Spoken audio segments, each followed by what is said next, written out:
নমস্কার। আপনারা হয়তো অনেকেই জানেন যে চোখের পাতায় বা আইলিডে অনেক রকমের রোগ হতে পারে, যেমন ক্যালাজিয়ন, জ্যান্থালাসমা, মোলাস্কাম কন্টাজিওসাম ইত্যাদি। ক্যালাজিয়ন সম্বন্ধে একটি ভিডিও অলরেডি আপলোড করা আছে, যাদের দেখা হয়নি তাহারা অবশ্যই দেখে নেবেন।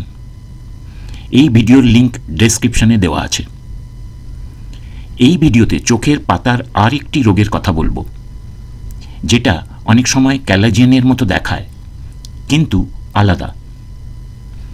এই রোগের নাম স্টাই, বাংলায় বলা হয় অঞ্জনি বা অনেকে বলেন চোখের পাতার লোম ফোঁড়া। আবার বলছি, এই দুটি চোখের পাতার রোগ দেখতে কতকটা একই রকমের হয়, কিন্তু এই দুটি আলাদা রোগ। এদের লক্ষণও আলাদা এবং চিকিৎসাও আলাদা। আপনাদের সকলকে এই চ্যানেলে স্বাগত জানাই। এই চ্যানেলের নাম ডক্টর সাইট, অর্থাৎ চক্ষু বিশেষজ্ঞ দ্বারা চোখের বিভিন্ন বিষয়ে কিছু মূল্যবান তথ্য এবং ফ্যাক্টস বা সত্য কথা। এই ভিডিওর বিষয়ে অঞ্জনি কী, কেন হয়, চিকিৎসা কী ইত্যাদি বিভিন্ন বিষয়। ভিডিওটি যদি ভালো লাগে তাহলে লাইক করবেন, বন্ধুদের শেয়ার করবেন, চ্যানেল সাবস্ক্রাইব করবেন এবং বেল আইকনে ক্লিক করে অল সিলেক্ট করবেন।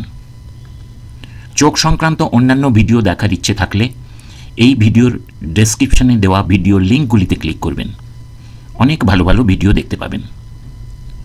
আবার বলি, এই ভিডিওর বিষয় অঞ্জনি বা স্টাই কী।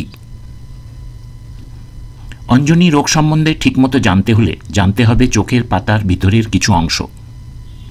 এখানে চোখের পাতা বা আইলিডকে মাঝখান থেকে কাটা হলে যেই রকম দেখায় সেই রকম একটি ছবি বড় করে দেখানো হয়েছে।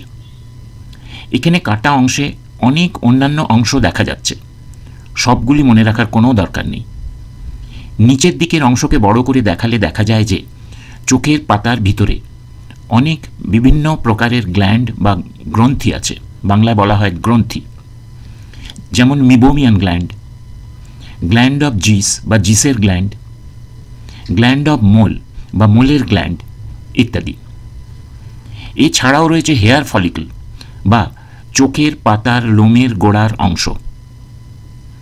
এই গ্ল্যান্ড বা গ্রন্থিগুলি চোখের পাতার স্বাভাবিক অংশ, এগুলো কোনো রোগ নয়। বিভিন্ন চক্ষু বিশেষজ্ঞ যারা এই গ্রন্থিগুলি প্রথম দেখিয়েছেন তাদের নামে এই গ্রন্থিগুলির নামকরণ হয়েছে।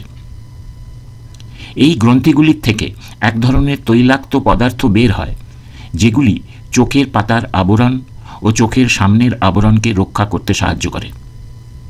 কিন্তু কোনো কারণে যদি এই গ্ল্যান্ডগুলিতে ইনফেকশন বা সংক্রমণ হয় বা ইনফ্লামেশন বা প্রদাহ হয়, তখন এই রোগের সৃষ্টি হয়। স্টাই or external hordeolum is acute suppurative inflammation of eyelash follicles and associated glands of Zeis and Moll। অর্থাৎ অঞ্জনি বা চোখের পাতার লোম ফোড়া হচ্ছে অ্যাকিউট মানে অতি তীব্র, সাপুরেটিভ মানে পুঁজ সৃষ্টিকারী চোখের পাতার লোমের গোড়া ও তার সাথে জিসের গ্ল্যান্ড ও মোলের গ্ল্যান্ডের ইনফ্লামেশন বা প্রদাহ। অর্থাৎ এই প্রদাহ হলে চোখের পাতার ভিতরে পুঁজ তৈরি হতে পারে, ইংরেজিতে বলা হয় পাস ফর্মেশন। যদিও অনেক ধরনের জীবাণু দিয়ে এই সংক্রমণ হতে পারে, কিন্তু বেশিরভাগ ক্ষেত্রে যে জীবাণু দ্বারা এই সংক্রমণ হয় তার নাম স্ট্যাফাইলোকক্কাস অরিয়াস, বা অনেক সময় বলা হয় শুধু স্ট্যাফ ইনফেকশন। এবার জানা যাক কাদের বেশি হওয়ার সম্ভাবনা থাকে। ছোট ছেলে মেয়েদের বেশি হয়, কিন্তু যে কোনো বয়সে হতে পারে। যাদের চোখে চশমার পাওয়ার আছে কিন্তু নিয়ম অনুযায়ী চশমা ঠিকমতো ব্যবহার করেন না, তাদের হতে পারে। যাদের চোখে চশমার পাওয়ার নেই কিন্তু বারবার চোখ ঘষার বা রগড়াবার বদ অভ্যাস আছে, তাদের হতে পারে। যাদের ডায়াবেটিস বা বহুমূত্র রোগ আছে তাদের বারবার হতে পারে। যারা বেশি কার্বোহাইড্রেট যুক্ত খাবার খান বা বেশি ড্রিঙ্ক করেন বা মদ্যপান করেন তাদের হওয়ার সম্ভাবনা থাকে। এবং যারা চোখ ঠিকমতো পরিষ্কার রাখেন না, চোখ নোংরা থাকে, চোখে পিঁচুটি জমে থাকে তাদের বেশি হতে পারে। রোগের উপসর্গ বা লক্ষণ। প্রধান উপসর্গ হল চোখের পাতায় ব্যথা ও চোখের পাতা ফুলে যাওয়া। অনেক সময় চোখ থেকে খুব জল পড়ে। অনেক সময় আলো সহ্য করতে পারা যায় না, যাকে বলা হয় ফোটোফোবিয়া। চোখ পরীক্ষা করলে দেখা যায় যে একটু শক্ত, স্পর্শ করলেই খুব ব্যথা, একটি বিশেষ স্থানে ফুলে যায়। ইংরেজিতে বলা হয় ফার্ম, টেন্ডার, লোকালাইজড সোয়েলিং।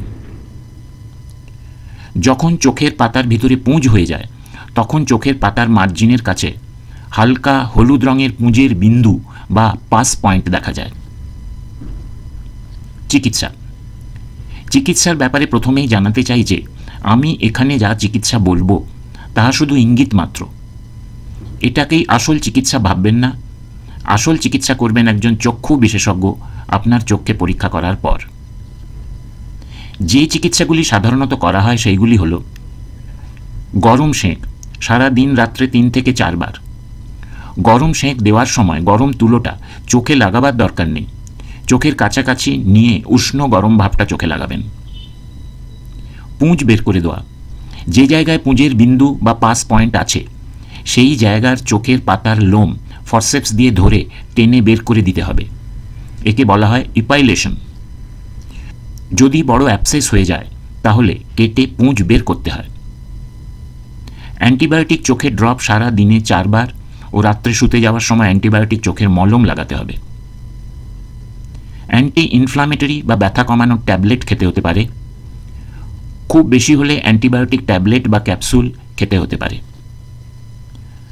যদি বারবার হয় তাহলে চশমার পরীক্ষা করে দেখতে হবে যে চোখে চশমার পাওয়ার আছে কি না, থাকলে ঠিকমতো ব্যবহার করতে হবে।